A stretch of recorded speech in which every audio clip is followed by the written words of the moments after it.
Bhojpuri industry में बड़े बड़े स्टार हैं, ट्रेंडिंग स्टार है, तो कोई पावर स्टार है, तो कोई बड़ा नेता है, लेकिन उन लोगों के जुबान से एक लफ्ज इस घटना के ऊपर में सुनने को नहीं मिला है।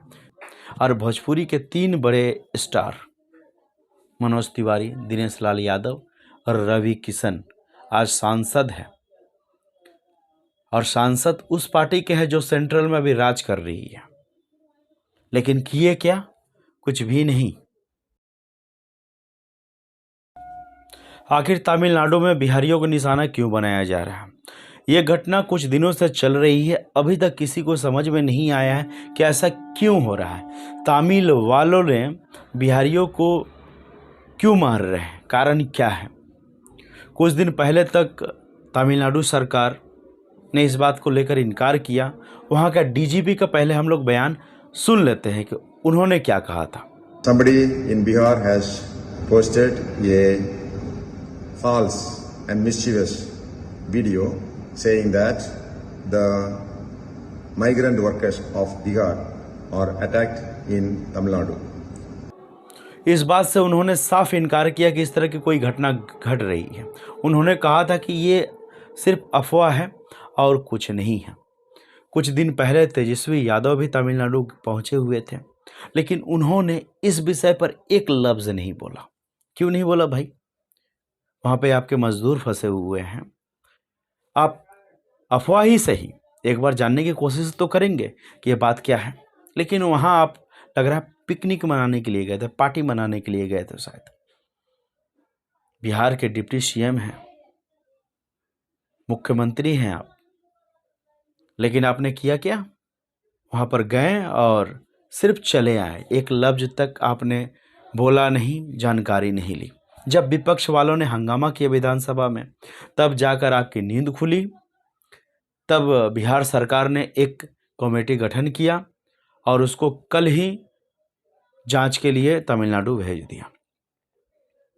अब रिपोर्ट वहाँ से आएगा, तब मालूम चलेगा कि ये घटना क्यों घट रही है। सिर्फ बिहारियों के साथ नहीं, जो हिंदी भाषी है, वो बिहार के हो, यूपी के हो या किसी भी स्टेट से हो, जो हिंदी भाषी है, जो हिंदी में बात करते हैं, जो तमिल नहीं है, उनके ऊपर में अटैक किया जा रहा है, हमला किया जा रहा है। और सबसे बड़ा आश्चर्य की बात है भोजपुरी इंडस्ट्री की। जब भोजपुरी इंडस्ट्री में बड़े बड़े स्टार हैं, ट्रेंडिंग स्टार है, तो कोई पावर स्टार है, तो कोई बड़ा नेता है, लेकिन उन लोगों के जुबान से एक लफ्ज इस घटना के ऊपर में सुनने को नहीं मिला है। क्यों? जो बिहारी है, जो बाहर में काम करते हैं, जो मजदूर हैं, ज़्यादातर भोजपुरी गाने सुनते हैं, भोजपुरी फिल्में देखते हैं। और भोजपुरी सुनने वालों में सबसे ज़्यादा ग्रामीण ही हैं। शहरी क्षेत्र में बहुत कम ही भोजपुरी बजता है। ग्रामीण क्षेत्र में 90% बजता है, शहरी क्षेत्र में 10% बजता है। और जो बिहार से बाहर मजदूर काम के लिए जाते हैं, वो लोग 99% भोजपुरी गाने सुनते हैं और भोजपुरी मूवी को देखते हैं। लेकिन इन बड़े स्टारों के मुंह से इस घटना के ऊपर में एक लफ्ज़ नहीं निकला है। इतने निर्दयी है, इतने मतलबी और स्वार्थी है ये। मुझे समझ में नहीं आता है कि ऐसे ऐसे स्टार को पब्लिक सपोर्ट कैसे करती है।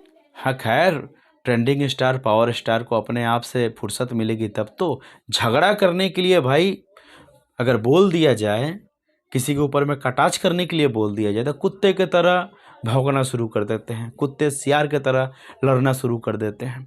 और भोजपुरी के 3 बड़े स्टार मनोज तिवारी, दिनेश लाल यादव और रवि किशन आज सांसद है। और सांसद उस पार्टी के हैं जो सेंट्रल में अभी राज कर रही है, लेकिन किए क्या? कुछ भी नहीं। इतना दिन होने के बाद में कल जांच कमेटी भेजा गया बिहार सरकार के तरफ से। खैर, बिहार सरकार भी क्या करेगी, उनको जातिवाद से फुर्सत मिलेगा तब तो कुछ और काम करेंगे वो। फ्रेंड, सबसे बड़ी बात यह है कि सिर्फ वहाँ पर बिहारियों को नहीं, जो हिंदी भाषी हैं उन लोगों को टारगेट किया जा रहा है, सारे लोगों को टारगेट किया जा रहा है। जो साउथ मूवी डब होकर हिंदी में यहाँ पर चलती है, जो हिंदी भाषी लोग इतना प्यार करते हैं, साउथ के बड़े बड़े सुपरस्टार जो सुपरस्टार हैं उन लोगों से। क्या किसी भी एक सुपरस्टार ने अभी तक मुंह खोला इस मैटर के बारे में? जो विजय देवरकोंडा अपनी एक फिल्म का प्रचार करने के लिए पटना आया हुआ था, तो उन लोगों को अपनी फिल्म का प्रचार करना, अपनी फिल्म को रिलीज करना हिंदी भाषा में, वो ठीक है। लेकिन अगर कोई हिंदी बोलता है तो उन लोगों को परेशानी है, तकलीफ है। कहते नहीं है फ्रेंड्स, गर्व से कहो कि हम हिंदी भाषी हैं।